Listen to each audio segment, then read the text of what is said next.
சிவதூதன் ஒவ்வொரு கோயிலை பத்தி தரிசனம் பண்ணிட்டு வந்துட்டு இருக்கீங்களா? இந்த ஆலயம் வந்து பார்த்தோம்னா ஸ்ரீவாஞ்சம் பேரு. ஒரு கோயிலை பத்தி தெரிஞ்சுக்கிறோம்னா 3 விஷயம் முக்கியமா பார்க்கணும். ஒன்னு ஸ்தலம் பேர், அந்த கோயில் எங்க அமைஞ்சிருக்கோ அதை குறிக்கக்கூடியது ஸ்தலம். இன்னொன்னு விருட்சம் பேரு, அந்த கோயில்ல பிரதானமான மரம் எதுவோ அந்த மரத்தை பத்தி சொல்லக்கூடியது. இன்னொன்னு மூர்த்தி, அங்க உள்ள இறைவனோ இறைவியோ அவங்கள பத்தி தெரிஞ்சுக்கிறது மூர்த்தி. இந்த ஸ்தலம் விருட்சம் மூர்த்தி 3 பார்த்தாலே ஒரு கோயிலை பத்தி தெரிஞ்சுக்கலாம் அப்படிங்கிறது. இந்த ஆலயத்துடைய சிறப்பு என்னன்னா ஸ்தலம் விருட்சம் மூர்த்தி இது 3மே சிறப்பு வாய்ந்த ஆலயம். ஸ்தலம் பார்த்தோம்னா காவிரியோட 64வது தென்கரையில இருக்கு. காசிக்கு நிகர தென்னாட்டு காசிங்கிற அளவுக்கு வீசம் அதிகமா உள்ள டெம்பிள்ல முதன்மையானது இந்த ஸ்ரீவாஞ்சம். ஸ்ரீன மகாலட்சுமி வாஞ்சியம்னு அடைக்கலம் எழுது. மகாலட்சுமிக்கு வந்து அடைக்கலம் எழுதுனாலதான் ஊரு பேரே ஸ்ரீவாஞ்சம்ங்கிறது ஏற்பட்டிருக்கு. மகாலட்சுமி இருக்கிறதுனால தலவிருட்சம் சந்தனமரமா இருக்கு. ஒவ்வொரு கோயில ஒவ்வொரு மரம் பார்த்திருப்போம். நம்ம ஆலயத்துடைய தலவிருட்சம் சந்தன மரம். சந்தன இலையால தான் சுவாமிக்கு அர்ச்சனைகளானது மேற்கொள்றாங்க. இந்த சந்தன இலையால அர்ச்சனைகள்லாம் பண்ணும்போது சுபிக்ஷங்கள் நல்ல விஷயம்லாம் வீட்டுல நிறைய நடக்கும் அப்படிங்கிறது. அடுத்து மூர்த்தி பார்த்தோம்னா சுயம்பு மூர்த்தி வாஞ்சிநாத பரமேஸ்வரர் அப்படிங்கிறவர் தானா பூமியிலேருந்து வந்தவர். ஒவ்வொரு யுகத்துல ஒவ்வொரு தேவர்கள் வந்து பூஜித்த ஸ்தலமா இருக்கு. முதல் யுகத்துல சூரியர் பூஜை பண்றார். சூரியருக்கு பித்ரு சாபங்கள் முன்னோர் செய்த பாப சாப கர்மதோஷங்கள்னால சூரியர் பிடிபட்டிருக்கார். ஸ்ரீவாஞ்சம் வந்து சிவபூஜை பண்ணி இந்த முன்னோர் செய்த பாவத்தெல்லாம் விளக்கிக்கிறார். அன்னிலேருந்து யார் யாரெல்லாம் சுவாமி பார்க்க வரோமோ அவங்களுக்கு முன்ஜென்மா செஞ்ச பாவமா இருந்தாலும் முன்னோர்களால் ஏற்படக்கூடிய பாப சாப கர்மதோஷங்களா இருந்தாலும் விலகடதா இருக்கும். 2வது யுகத்துல மகாலட்சுமியை அடைய வேண்டி மகாவிஷ்ணு வந்து பூஜை பண்றாரு. மகாலட்சுமிக்கும் மகாவிஷ்ணுக்கு சின்ன மனஸ்தாபம் கோச்சின்னு மகாலட்சுமி இங்க வந்துடுறாங்க. திருமால் வந்து தபஸ் பண்ணி மகாலட்சுமி நினைச்சுக்கிறார். கணவன் மனைவிக்குள்ள நீண்ட நாள் சண்டை இருந்தாலோ இல்லை நீண்ட நாள் திருமணம் ஆகாம இருந்தாலும் ஆலயத்துக்கு வந்துட்டு போனோம் திருமணம் நடக்கும் அப்படிங்கிறது. 3வது யுகத்துல ஐயா யமதர்மராஜா ஐயா வந்து பூஜை பண்றாரு. தர்மராஜாக்கு பிரம்மஹத்தி தோஷம்னு ஒரு தோஷம். இந்த மிருத்யுஞ்சேஸ்வரர் கதையில பக்த மார்க்கண்டேயனுக்காக உத வாங்கும் போது ஒரு கட்டத்துல சிவன் காலால உத வாங்குவார் திருக்கடையூருங்கிற ஒரு ஊர்ல. அங்க சம்ஹாரம் பண்ணப்படுறார் யமதர்மராஜா. பக்தனுக்காக சிவனோட பாதத்துல சம்ஹாரம் பண்ணப்படுறார். அப்படி உதைக்கும் போது பிரம்மஹத்தி தோஷமானது பெற்றுடுது. திருப்பைஞ்சலிங்கிற இடத்துல பிறக்கிற திருப்பி பூமாதேவி போய் கோரிக்கை வைக்கிறாங்க. யமதர்மராஜா இல்லாம பூமியில பிறப்பு மட்டும்தான் இருக்கு, இறப்பானதே இல்லை, திருப்பி தர்மராஜாவுக்கு உயிர் கொடுங்கன்னு கேட்கும்போது திருப்பைஞ்சலி அப்படிங்கிற இடத்துல உயிர் பெறார். திருப்பி இருந்தாலும் அந்த பிரம்மஹத்தி தோஷம் மட்டும் நீங்காம இருக்கு. ஸ்ரீவாஞ்சம் வந்து சிவபூஜை பண்ணி அந்த பிரம்மஹத்தி தோஷத்தை விளக்கிக்கிறார். திருப்பி சிவன்கிட்ட வரமா கேட்கிறாரு. ஐயா யமன்னு பேர சொன்னாலும் பயந்து ஓடுறான், எனக்குன்னு வழிபாட்டு கோயில் இல்லை, உங்களை எல்லாரும் ரக்ஷகன்கிறாங்க, காப்பாற்றுவனுங்கிறாங்க. நீங்க சொல்ற வேலை எனக்குன்னு கொடுக்கப்பட்ட கர்மா, எனக்குன்னு கொடுக்கப்பட்ட டியூட்டியை தான் நான் செஞ்சுட்டு இருக்கேன். டியூட்டி கொடுக்குறவங்கள ரக்ஷகனுங்கிறாங்க. நீங்க சொல்ற வேலையை செஞ்சுட்டு நான் மிருத்யுகாரகன்கிற பேரோட சுத்துறேன், உயிரை எடுக்கிறோம் வரான்ங்கிற பேரோட சுத்துறேன். அதனால மக்கள்லாம் என்னை பார்த்து பயந்து ஓடுறாங்க. எனக்குன்னு ஒரு வழிபாட்டு ஆலை வேணும், யாரும் என்னை பார்த்து பயப்படக்கூடாது, நானும் எல்லா தெய்வம் வழிபாட்டுக்கு உட்குறி தெய்வமாகணுங்கிற யமதர்மராஜாவுடைய நியாயமான கோரிக்கை எடுத்து சுவாமிகிட்ட சொல்றாரு. சுவாமி சரிப்பா நீ இங்கே இருந்துக்கோ, உனக்கு வந்து முதல் ஸ்தானம் தரேன்.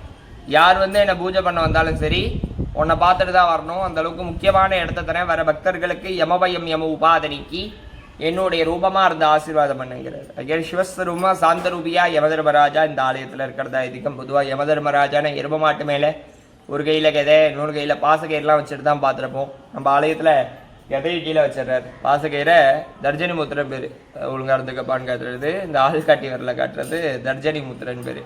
இந்த தர்ஜனி முத்திரையில பாசகயிறை சுருட்டி வச்சிடறாரு. பொதுவாக யமதர்மராஜாக்கு 2 கை தான் பார்த்துருப்போம்.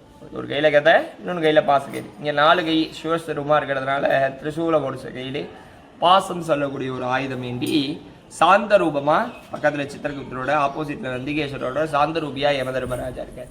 இவர் பார்க்கும்போது யமபயம் பேர். கடைசி நேரத்தில் வரக்கூடிய மரண பயங்கள்லாம் இல்லாமல் உயிரை கூப்பிட்டுக்கிறார். அதாவது இன்னைக்கு எவ்வளோ நாளைக்கு எவ்வளோ படுத்து படிக்கவே இருப்பாங்க, மரணத்துக்காக ரொம்ப பயந்துட்டு இருப்பாங்க. இந்த மரண பயம்லாம் இருக்கா இல்லாமல் நடமாட்டில் இருக்கும்போதே நம்ம உயிரை கூப்பிட்டுக்கிறேன். யம உபாதை சொல்லக்கூடிய ஆக்சிடென்ட் மாதிரி பெரிய பெரிய விஷயங்கள்ல இருந்தும் கொடிய நோய்கள்ல இருந்தும் காப்பாற்றுறேன். நம்ம செய்கிற பாபதோஷங்கள்லாம் இன்னைக்கு நீண்ட ஆயுளை கொடுக்குறாரு தர்மராஜா. அதனால கோயிலுக்கே ஆயுள் விருத்தி ஸ்தலம் பேர். மிருத்யுகாரகல்ல அவர் ஒரு உயிரை எடுக்கக்கூடியவரே ஆயுசை கொடுத்து இந்தாப்பா வச்சுக்கொண்டு ஆயுசை கொடுத்து அனுப்புறதுனால கோயிலையே ஆயுள் விருத்தி ஸ்தலம்ங்கிறாங்க. இங்கே வந்து இவர் ஒரு தாட்டி கும்பிடும் போதே நீண்ட ஆயுளும் சரீர திடகாத்திரமும் கிடைக்கும்ங்கிறது. சிவன்கிட்ட வரத்தெல்லாம் கேட்டு முடிச்சிடறாரு. ஐயா எனக்கு ஒரு திருப்பி ஒரு ஆசை இருக்கியா, அதையும் நிறைவேற்றுங்கிறார். ஏன் இங்கே வந்து ஆசை கேட்கணும்னு பார்த்தோம்னா உள்ள ஈஸ்வரன் பேரு வாஞ்சிநாதர். வாஞ்சம்னா விருப்பம், விருப்பங்களை நிறைவேற்றக்கூடியவர்ங்கிறத அவரோட பெயரோட பொருள். அதனால எனக்கு ஒரு விருப்பம் இருக்கு, அதையும் நிறைவேற்றுங்கன்னு கேட்டுக்கிட்டு சிவனுடைய வாகனமா இந்த ஆலயத்துல இருக்காரு யம தர்மராஜா. மாசி மாசம் பரணி நட்சத்திரம் தர்மராஜாவோட பிறந்த நாள். மாசி பரணி தர்மராஜாவோட பர்த்டே. மாசி பரணி அன்னைக்கு சிவனுக்கு வாகனமா தர்மராஜா இந்த ஆலயத்துல இருக்காரு. வாகனமா இருக்கிற தர்மராஜா பார்க்கும்போது எல்லா வித காரியங்கள்லையும் நமக்கு வெற்றிகள் கிடைக்கும் அப்படிங்கிறத இருக்கும். பொதுவா இங்கே மாசி மகத்துக்கு திருவிழா, மாசி மாதம் வரக்கூடிய மக நட்சத்திரத்துக்கு இங்கே திருவிழா சிவனுக்கு. அதில் மாசி அஸ்வினி நட்சத்திரம் அன்னைக்கு கொடியேறி, பரணி நட்சத்திரம் அன்னைக்கு யமதர்மராஜா வாகனத்தில் 4 வீதியை சுற்றி யமதீர்த்தம்னு தர்மராஜாவுக்கு வெளில ஒரு குளம் இருக்குது. அங்கே தர்மராஜா தீர்த்தவாரி பண்ணுவார், வாகனமாக பிரதட்சணம் பண்ணுவார். வாகனமாக இருக்கிற தர்மராஜா நம்ம பார்க்கும்போது எல்லா விதமான இடத்துலையும் நமக்கு வெற்றிகள் கிடைக்கும் அப்படிங்கிறது இருக்கும். நம்ம ஆலயத்துடைய க்ஷேத்திரபாலர், இடத்த பாதுகாக்கக்கூடியதும் யம தர்மராஜாவோட வேலை தான். எல்லா ஆலயத்துலையும் சிவாலயம்னா மோஸ்ட்லி யார் க்ஷேத்திரபாலர்னு பார்த்தோம்னா பைரவர். இங்கே பைரவர் உட்கார்ந்த நிலையில யோக நிலையில இருக்காரு. கால பைரவர் தான் பார்த்துருப்போம், பின்னாடி நாயோட கையில திரிசூலத்தோட தான் பைரவர் பார்த்துருப்போம். உட்கார்ந்த நிலையில யோக நிலையில பைரவர் இருக்காரு. அதனால அந்த வேலையும் சேர்த்து ஐயாவே பார்த்துக்கிறாரு. புண்ணியம் பண்ணவங்களை மட்டும்தான் உள்ள விடுறதா இருக்கும். இங்கே ஃபில்டர் பண்ணி அனுப்புறாரு, நம்ம பாவதோஷங்கள்லாம் வடிகட்டி புண்ணியாத்மா உள்ள அனுப்புறாரு. அதனால தான் முதல்ல தர்மராஜா டர்னன்ஸ் பண்ணணும் அப்படிங்கிறது, முதல்ல இவரை வழிபடணும் அப்படிங்கிறது. அதுமாரி 4வது யுகம் அப்படின்னு சொல்லக்கூடிய இந்த கலியுகத்துல கங்காதேவி பூஜை பண்ணுது. கங்கைக்கு 3 யுகமா காசியில இருந்தது. 4வது யுகம் கலியுகம் பிறக்குது. அதோடைய முதல் நூற்றாண்டு பகுதி கூட முடியல, மனிதர்கள்லாம் கொண்டு போய் பாவத்தை கங்கை மேல விட ஆரம்பிச்சிடுறாங்க. கங்கைக்கே ஒரு பயம் வந்துடுது, ஐயா போற போக பார்த்தா என்ன காலி பண்ணிடுறாங்க, என்னுடைய புனிதத்தன்மை மாசு அடைஞ்சிருமோன்னு பயமா இருக்கு, அதனால எனக்குன்னு இருக்கிறதுக்கு ஒரு இடத்த கொடுங்க அப்படின்னு சுவாமிகிட்ட கேட்கும்போது சிவன் சொல்றாராம், பூமியிலே உயர்ந்தது உத்தமமானது, பூலோகத்துல ஒரு கைலாயத்துக்கு இணையான க்ஷேத்திரம் இந்த வாஞ்சியம்ங்கிற இடம். இங்க உனக்கு குப்த கங்கான்னு நாமம். அதாவது காசியில கங்கை, இங்க குப்த கங்கை, சீக்ரெட்டான கங்கையா இருக்காங்க. காசியில 1000 கலைகளை கொண்டது கங்காதேவி. தௌசண்ட்ஸ் ஆஃப் பவரை காசியில கொடுத்துருக்காங்க. அங்க ஒண்ணு மட்டும் விட்டுறாங்க, என்றும் வத்தாத கங்கைங்கிற ஒரு பவரை மட்டும் விட்டுட்டு பாக்கி 991 அம்சத்தோட, அதாவது 999 அம்சத்தோட இன்றும் வத்தாத கங்கைங்கிற ஒரு அம்சத்தை மட்டும் விட்டுட்டு ரகசியமா சிவனை பூஜை பண்றதா இருக்கும்.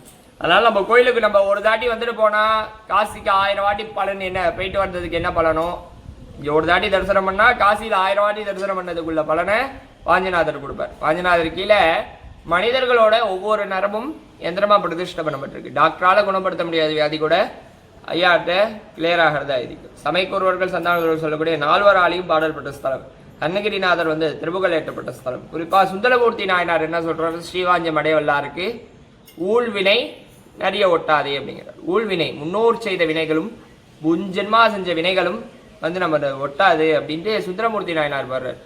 இதோட சம்பந்தப்பட்டது முதல் யுகம் சூரியன் வழிபட்டதுக்கு சம்பந்தப்படுத்தி யாரு சுந்தரமூர்த்தி நாயனார் வர்றார். கேரண்டி யார் கொடுப்பான்னு இங்க போனா இந்த முன்னோர் செய்த வினைகள்லாம் வராதுன்னு கேரண்டி என்ன இருக்குன்னு கேட்டா, எங்க ஐயா ஒருத்தர் இருக்காருயா, இருக்கிறதே மூத்த குடியவர் தான் சுந்தரமூர்த்தி நாயனார் பேரு, அவர் சொல்லியிருக்காரு இங்க போனா ஊழ்வினை ஒட்டாது அப்படின்ட்டு கேரண்டி யாரு கொடுத்துருக்கா, சுந்தரமூர்த்தி நாயனார் கொடுத்துருக்காரு. அது மாதிரி அந்த 4வரில் ஒரு குழந்தை இருக்கு, திருஞான சம்பந்தம்னு பேரு. அது என்ன பாடுறதுன்னா 10 பாட்டு பாடுது. 10துலயும் ஸ்ரீவாஞ்சம் அடையவல்லாருக்கு அல்லல் ஒன்றும் இல்லையேன்னு பாடி முடிக்கிறார். நீ போனாலே உனக்கு தொந்தரவுகள் எதுவும் இல்லை அப்படிங்கிறத மென்ஷன் பண்றாரு சுவாமி. அது மாதிரி கிரகண காலங்கள்லயும் பூஜை நடக்கும். சூரிய கிரகணம், சந்திர கிரகணம் சொல்லக்கூடிய கிரகண காலங்கள்லயும் ஆலயத்துல பூஜை நடக்கும். யார் இறந்தாலும் பூஜை நடக்கும். கோயிலை சுத்தி எந்த ஒரு இறப்பு ஏற்பட்டாலும் பூஜைகள் நிப்பாட்டாம பூஜைகள் நடந்திருக்கும். ஏன் அப்படின்னு பார்த்தோம்னா, இங்க ராகு கேது ஒரே கல்ல இருக்காங்க. பொதுவா நவகிரகத்துல பார்த்தோம்னா கிழக்கில ராகு, மேற்கில கேது, நடுவுல சனீஸ்வரர் உள்ளதுதான் இந்த நவகிரகத்தோடைய அமைப்பு. இங்க 2 பேரும் ஒரே கல்ல இருக்கிறதுனால நவகிரக பிரீத்தி ஸ்தலம் அப்படின்னு சொல்லப்படுது. இந்த கோயிலுக்கு திதி, வாரம், நட்சத்திரம், யோகம், காரணம்ட்டு பஞ்சாங்க ரீதியும் சரி, காலநிலை சார்ந்தோ எந்த ஒரு தோஷமும் கிடையாது. அதனாலதான் கிரகணத்துல பூஜை நடக்குது. யமதர்மராஜாவே காவலாளியா உட்கார்ந்துருக்கிறதுனால இறப்பு தோஷங்கள் கோயிலுக்கு கிடையாது. கோயிலை சுத்தி எந்த ஒரு இறப்பு ஏற்பட்டாலும் பூஜைகள் நடக்கும், மௌனமா நடக்கும். சுவாமி வருத்தத்துல இருக்காரு அப்படிங்கிறத தெரிவிச்சுக்கிறதுக்காக பூஜைகள் மங்கள வாத்தியங்கள் இல்லாம, மணிசப்தங்கள் இல்லாம மௌனமா நடக்கும். ஆனா பூஜைகள் மட்டும் நிறுத்தாம நடந்துகிட்டே இருக்கும். அதே மாதிரி சுவாமியை சுத்தி வரும்போது பார்த்தோம்னா ஃபர்ஸ்ட் வெண்ணெய் விநாயகர் இருப்பார். அவர் உடம்புல இருந்து வெண்ணெய் எடுத்து சாப்பிடும் போது சூடு சம்பந்தப்பட்ட வியாதிகள், வயிறு சம்பந்தப்பட்ட வியாதிகள் விலகிறதா இருக்கும். கிழக்கு பார்த்த துர்கை மகிஷாசுர மர்தினி அப்படின்னு சொல்லக்கூடிய அம்பாள். மகிஷன் அப்படிங்கிற ஒரு அரக்கனை வதம் பண்ணிட்டு அந்த துர்காம்பிகை வந்து அதே கோவத்தோட உட்காந்துடுறாங்க. அதாவது மிஷின் கம்ப்ளீட்டட், மகிஷனை வதம் பண்ணியாச்சு, இருந்தாலும் இந்த கோவம் மட்டும் குறையாம இருக்கு. அந்த கோவம் என்ன ஆகுதுன்னா மனிதர்களையும் தேவர்களையும் போட்டு அடிக்க ஆரம்பிச்சிடுறாங்க. சும்மா ஜாலிக்காக இம்சை கொடுக்குறது, வரவங்களெல்லாம் 2 அடியை போட்டு அனுப்பி விடுறது. எல்லாம் சுவாமிகிட்ட போய் கம்ப்ளைண்ட் ரைஸ் பண்ணுறாங்க. ஐயா அம்மாவோட கோவத்தை எப்படியாவது குறைங்க, எல்லாம் தாங்க முடியல. ஏன்னா இயற்கைக்கு அதிபதி அம்பாள்னு பேர். இயற்கை சார்ந்த சீரழிவுகள்லாம் நிறைய நடக்க ஆரம்பிக்குது. எல்லாரும் போய் சுவாமிகிட்ட பிரார்த்தனை பண்ணுறாங்க, ஐயா அம்மாவோட கோவத்தை எப்படியாவது குறைங்கன்னு கேட்கும்போது நேர் எழுத்தாப்புல யோக நிலையில பைரவர் உட்காந்துறாரு. கால பைரவர் தான் பார்த்துருப்போம். அப்பதான் யோக நிலையில பைரவர் உட்காடுறாரு. யோக நிலையில யோக பைரவராக உட்காந்துடுறாரு அந்த துர்க்கையோட கோவத்தை குறைக்கிறதுக்காக. சுவாமி போய் ஆர்குமெண்ட் பண்ணல, கோவத்தை குறைங்கன்னு. ஏன் கோவமா இருக்கேன்னு கேட்கல. அப்ப இன்னும் கொஞ்சம் கோவம் இன்க்ரீஸ் ஆகும்னு கேட்டு ஆப்போசிட்ல யோக நிலையில உட்காந்துடுறாரு, அமைதியா உட்காந்துடுறாரு. அந்த துர்க்கையை வழிபடும் போது நமக்கு சத்ருபாதைகள், எதிரிகளுடைய தொந்தரவுகள் இருந்தாலோ, ராஜாங்கத்வேன அரசர்களாலேயோ, நீதி சம்பந்தப்பட்ட பிரச்சனைகள் இருந்தாலோ அந்த துர்க்கையை வழிபடும் போது அந்த பிரச்சனைகள்லாம் கிளியர் ஆகும். அதாவது நிவர்த்தி பண்ணுவாங்க. எல்லா பிரச்சனையும், எல்லாத்துக்கும் ஒரு விடுவு காலம் பிறக்கும். அதுமாதிரி அந்த எழுத்தாப்புல உள்ள யோக பைரவர் நரம்பு மண்டலத்துக்கு அதிபதியின் பேர். நரம்பு சார்ந்த எந்த ஒரு வியாதியா இருந்தாலும் அந்த யோக பைரவர் வழிபடும் போது அந்த நரம்பு சார்ந்த பிரச்சனைகள்லாம் விலகுது. டென்ஷன், தலைவலி உள்ளவங்க பைரவரை வேண்டி ஐயா தலைவலி வரக்கூடாதுன்ட்டு, ஏன்னா அதுவும் நரம்பு சம்பந்தப்பட்ட பிரச்சனை தான்.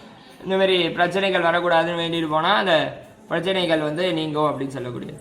அடுத்து ராகு கேது ஒரே கல்ல இருக்கிறதுனால நவகிரகத்தில் உள்ள அனைத்து விதமான தோஷங்களும் பரிகாரமாகுது. அந்த ராகு கேது வழிபடும் போதே நமக்கு ஜாதகாரங்கள்ட்டெல்லாம் போனீங்கன்னா சொல்லுவாங்க, ஒரு கட்டத்தில் 12 கட்டத்தில் இருக்கிற கிரகங்கள், நவகிரகங்கள் உட்காந்து, அதாவது 1ல் இவர் இருக்காருமா, 2ல் இவர் இருக்காரு, இவர் இங்கே உட்காந்து அவரை பார்க்குறாரு, அதனால இந்த பலன் அப்படின்ட்டு நமக்கு அவங்க உட்காந்துருக்க பொசிஷனை வச்சு பலன்களை சொல்லுவாங்க.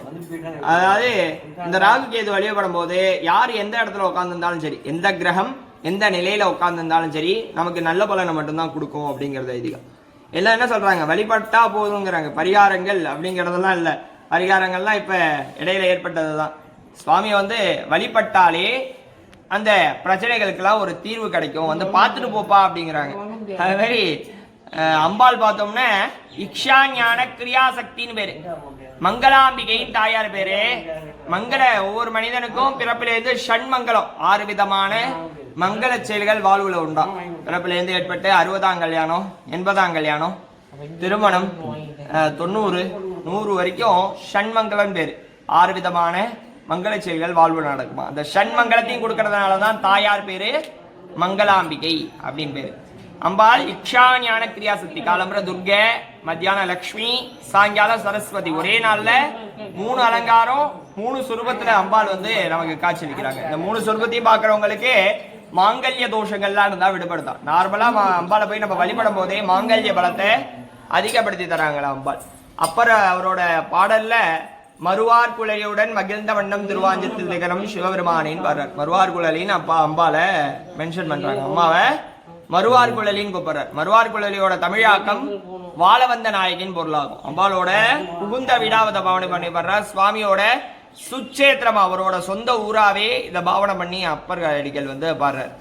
இங்க வந்து சுவாமியெல்லாம் தரிசனம் பண்ணோம்னா ஜென்மாந்திர புண்ணியங்கள்லாம் வேணும். இப்போ பண்றது கிடையாது. ஜென்ம ஜென்மத்துல ஏதாவது புண்ணியங்கள்லாம் பேலன்ஸ் பண்ணியிருந்தாதான் இந்த ஆலயத்துக்கு வந்து சாமி கும்பிட முடியும் நம்மளால. அதுவும் சுவாமியோட விருப்பம் வேணுமா, வாஞ்சிநாதரோட வாஞ்சம் வேணுமா, நினைச்சோட கிளம்பி வர முடியாது. சுவாமியோட ஆசீர்வாதம் இருந்து, அவருடைய விருப்பம் இருந்து, நமக்கு பூர்வ ஜென்ம புண்ணியங்கள்லாம் பேலன்ஸ் இருந்தா மட்டுமே இந்த ஆலயத்துக்குள்ள வர முடியும். இன்னைக்கு இவ்வளவு பேர் வந்து சுவாமியை பார்க்குறோம்னா இன்னைக்கே சுவாமி சூஸ் பண்ணி வச்சிருப்பார். சுவாமியால தேர்ந்தெடுக்கப்பட்ட குழந்தைகள் நம்ம எல்லாம் இந்த தினம் இந்த டைமுக்கு வந்து என்ன பார்ப்பேன் அப்படின்னு சுவாமி வந்து நம்மளை கூப்பிட்டதுனாலதான் இந்த ஆலயத்துக்கு வர முடியும். எல்லாரையும் கூப்பிட மாட்டார். 1000ல் 10 பேரை தான் கூப்பிடுவார் ஆலயத்துக்கு. ஏன்னா அப்பேற்பட்ட விசேஷமான க்ஷேத்திரம் இந்த வாஞ்சிநாத க்ஷேத்திரம் அப்படிங்கிறது. சுவாமியோட ஆசீர்வாதம் இருந்தா மட்டும்தான் உள்ள வர முடியும். வந்துட்டாவே நமக்கு கிரக ரீதியா, உத்தியோக ரீதியா, வியாபார ரீதியா, ஜாதக ரீதியா, சரீர ரீதியா எல்லா இடத்துலயும் ஒரு மாறுதலும் முன்னேற்றங்களும் கிடைக்கும் அப்படிங்கிறது. ஐயாதான் மெயின் வாஞ்சிநாதர். அதாவது தேவர்களோட குறியெல்லாம் தீர்த்து வச்சிருக்காரு. சாதா மானுஷ பிறவி. மன உருகி என்ன கேட்க போறோம், மன உருகி என்னென்னலாம் கேட்கிறோமோ நம்ம பிரார்த்தனைகள் வந்து ஐயாவுக்கு வந்து பெருசாவே இருக்காது. இதான் வச்சுக்கோ அப்படின்ட்டு மன உருகி என்னென்னலாம் கேட்குறோமோ எல்லாத்தையும் கொடுக்கத்தக்கவர் இந்த வாஞ்சிநாத பரமேஸ்வரர் அப்படிங்கிறவர். ஐயாவை பிரார்த்தனை பண்ணிங்க. பூஜைகள் ஆரம்பம். முதல்ல தர்மராஜாட்டேருந்து ஆரம்பம். கையை கும்பிட்டு சிவனை வேண்டிக்கிங்க. சொல்கிற மந்திரத்தை ரிட்டர்ன் பண்ணிட்டு பூஜைகளை அப்படியே ஆரம்பிச்சிடலாம். சொல்கிறத ரிட்டர்ன் பண்ணுங்க. ஓம் ஆசீன பைரவம் துர்காம் அபயங்கர ஷண்முகௌ வாசுதேவன்ய வாஞ்சேஷம் மங்களாம்பிகா பிரணவா மியகம் வாஞ்சிநாத சிவாய நம சிவாய நமோ நமஹ ஓம் நம சிவாய. ஒரு 11 வாட்டி ஓம் நம சிவாய சொல்லுங்க. மனசுக்குள்ளேயே சொல்லிக்கலாம். தர்மராஜட்ட வந்து ஏன் நம சிவாய சொல்றது?